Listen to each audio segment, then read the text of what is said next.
அனைவருக்கும் வணக்கம். மீண்டும் ஒரு ஜென் ஜோன் பதிவில் உங்களை எல்லாம் சந்திக்கிறதுல மிக்க மகிழ்ச்சி. இன்னைக்கு நம்ம என்ன பார்க்க போறோம் அப்படின்னு பார்த்தீங்கன்னா, நான் நிறைய விஷயம் நினைக்கிறேன், நான் நிறைய அஃபர்மேஷன் சொல்றேன், நிறைய விஷுவலைசேஷன் ப்ராசஸ் எல்லாம் பண்றேன், பிரபஞ்சத்தோட நான் பேசுறேன்.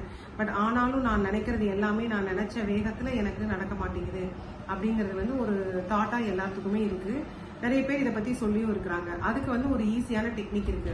நம்ம நிறைய டைம் நம்ம நினைக்கிறதோ இல்ல நம்ம சொல்ற அஃபர்மேஷன்ஸோ ஏன் நடக்க மாட்டேங்குது அப்படின்னு பாத்தீங்கன்னா, நம்ம மைண்ட் ஃபுல்லா நம்ம சப்கான்சியஸோட சேர்ந்து அலைன் ஆகி அதை நம்ம சொல்றது இல்லை. நம்ம ஏதோ ஒரு போற போக்குல ஒரு அஃபர்மேஷன் சொல்ற மாதிரி சொல்றோம். அதை உணர்ந்து ஒவ்வொரு அஃபர்மேஷன்ஸையும் நம்ம உணர்ந்து எனக்கு என்ன வேணுங்கிறத மனதார உணர்ந்து நம்ம பிரபஞ்சகிட்ட எப்பவுமே பேசுறது இல்லை.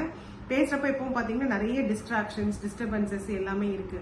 இந்த டிஸ்டர்பன்சஸ் எல்லாமே என்ன ஆகும்னா உங்களையே நீங்க செய்ய வேலையை செய்ய விடாம தடுக்குது. ஸோ இப்போ இதெல்லாம் இருக்கிறப்போ நம்ம எப்படி ஒரு அஃபர்மேஷன் சொல்றது, இல்லை எனக்கு என்ன வேணுங்கிறத எப்படி நான் அடையிறது அப்படின்னு பாத்தீங்கன்னா, அதுக்கு மைண்ட்ஃபுல் பிரீத்திங் அப்படின்னு ஒரு பிரீத்திங் இருக்கு. அந்த பிரீத்திங் நம்ம பண்றப்போ என்ன ஆகும்னா ஆட்டோமேட்டிக்கா நம்ம பாடி சப்கான்சியஸோட அப்படியே அலைன் ஆக ஆரம்பிக்கும். அந்த மாதிரி சப்கான்சியஸோட அலைன் ஆகி நம்ம பண்றப்போ என்ன ஆகும் அப்படின்னு பாத்தீங்கன்னா, நம்ம என்ன நினைக்கிறோமோ அது வேகமா நம்ம கிட்ட சேர்றதுக்கு நிறைய வாய்ப்புகள் இருக்கு. இது மைண்ட்ஃபுல் பிரீத்திங் சொல்லுவாங்க. இந்த மைண்ட்ஃபுல் பிரீத்திங் எப்படி அப்படின்னு பாத்தீங்கன்னா, உங்களை இன்ஹேலிங்கும் எக்ஸ்ஹேல், அதாவது பிரீத்தை உள் வாங்குறதும் மூச்சை உள் வாங்குறதும் வெளிவாங்குறதும் ஒரே டைமிங்ல இருக்கணும். ஃபார் எக்ஸாம்பிள், நான் இப்போ ஒரு மூச்சு விடுறேன் அப்படின்னு வச்சுக்கோங்களேன். மூச்சு இழுக்கிறப்ப 1 2 3 4 5 6 7 8 மூச்சு இழுக்கிறேன்னா, மூச்சை விடுறப்போ 1 2 3 4 5 6 7 8 வெளியே விடுறப்ப, மூச்சு உள்வாங்கிறப்போ அதே மாதிரி ஒரே அளவு டைமிங்.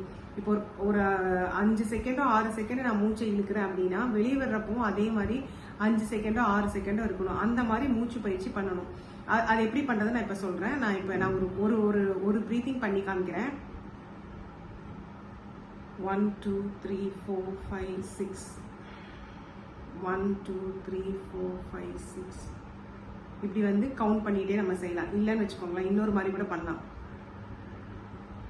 1 2 3 4 5 6 1 2 3 4 5 6 இந்த மாதிரி மூச்சை இழுக்கிறதும் மூச்சை வெளியே விடுறதும் ஒரே சமநிலையில் இருக்கிறப்போ என்ன ஆகும்னா ஆட்டோமேட்டிக்கா நம்ம உள்ள இருக்கிற மைண்ட் உங்களோட சப்கான்சியஸ் மைண்டோட உங்க மைண்ட் அலைன் ஆகி எல்லாமே உங்களுக்கு வேணுங்கிறத மாதிரி சீக்கிரத்துல நடக்கும். இந்த பிரீத்திங்கை ஒரு 10 தடவை பிராக்டிஸ் பண்ணிட்டு ஒவ்வொரு தடவை நீங்க பிரீத் பண்றப்போ என்ன பண்ணுங்க, உங்ககிட்ட இருக்கிற ஏதாவது ஒரு விஷயத்துக்கு நன்றி உணர்தல் இருக்கிறதோட தேங்க்ஸ் நன்றி சொல்லிக்கிட்டே அந்த பிரீத்திங் பண்ணும். இன்னைக்கு எனக்கு கிடைத்திருக்க உணவுக்கு நன்றி, இன்னைக்கு எனக்கு கிடைத்திருக்கிற இந்த வாழ்க்கைக்கு நன்றி. அந்த மாதிரி நீங்க ஒரு 10 விஷயங்களையோ எடுத்துக்கிட்டு ஒவ்வொரு பிரீத் சொல்றப்போ ஃபர்ஸ்ட் நன்றி சொல்லுங்க. நம்ம நன்றி உணர்தலோடு இருக்கிறப்ப என்ன ஆகும் அப்படின்னு பாத்தீங்கன்னா, உடனே நம்ம ஆக்டிவேஷன் ஆகும். எல்லாமே நம்ம பாடியில இருந்து மைண்ட்ல இருந்து எல்லாமே உடனே ஆக்டிவேஷன் ஆகும். அதே மாதிரி இந்த பிரீத்திங்கும் என்ன ஆகும், இந்த மைண்ட்ஃபுல் பிரீத்திங்கும் என்ன ஆகும்னா உங்களோட சப்கான்சியஸை வேக்கப் பண்ணும். அப்படி வேக்கப் பண்றப்போ நீங்க நினைக்கிற எல்லா விஷயமுமே சீக்கிரமா நடக்கும்.